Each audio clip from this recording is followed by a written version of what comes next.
सुबह के 6 बज रहे होंगे। माघ का महीना।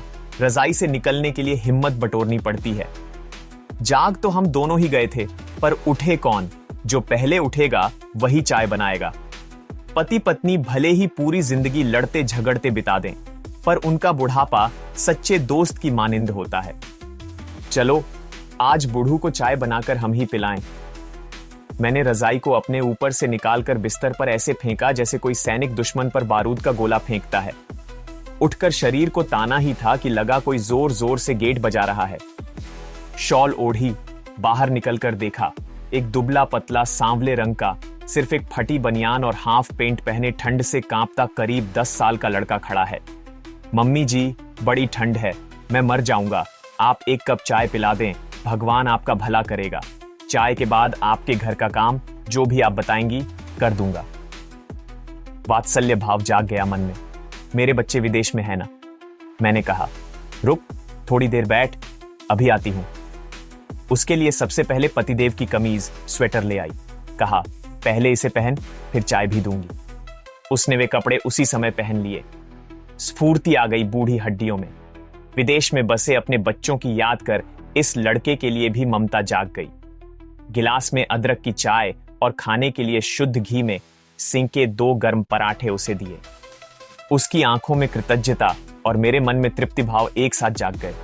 मैंने पूछा, नाम क्या है तेरा? बोला, कन्हैया।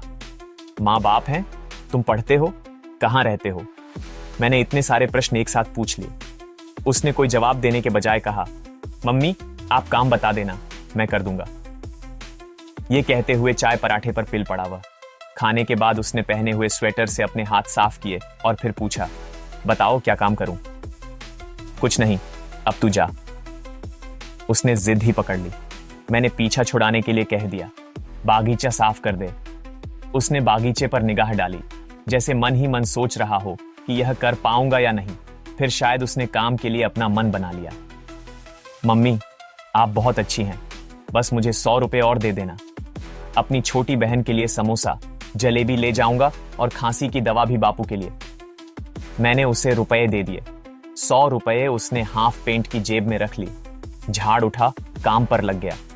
मैं भी अंदर आकर अपने किचन में लग गई। 1 घंटे से ऊपर हो गया। उसकी कोई आवाज भी नहीं आ रही थी।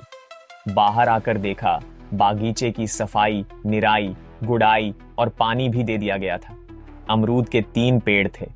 उसने कुछ पके अमरूद तोड़कर रख दिए थे और कुछ फूल तोड़ रहा था। मेरे पास आकर बोला, मम्मी ये अमरूद आपके लिए तोड़ दिए हैं, आप नहीं तोड़ पाती ना, और फूल पूजा के लिए हैं। मैं एक तक उसे देख रही थी। बागीचा सूरज की किरणों के बीच चमचमा रहा था। वो बोला, मम्मी ऐसे क्या देख रहे मेरे को? आपको क्या लगा मैं चाय पीकर और रुपये लेकर भाग जाऊंगा? मैं भगोड़ा नहीं हूं। नहीं, तुम भगोड़े नहीं हो बच्चे। जो जीवन रण इतनी बहादुरी से लड़े वो भगोड़ा हो ही नहीं सकता।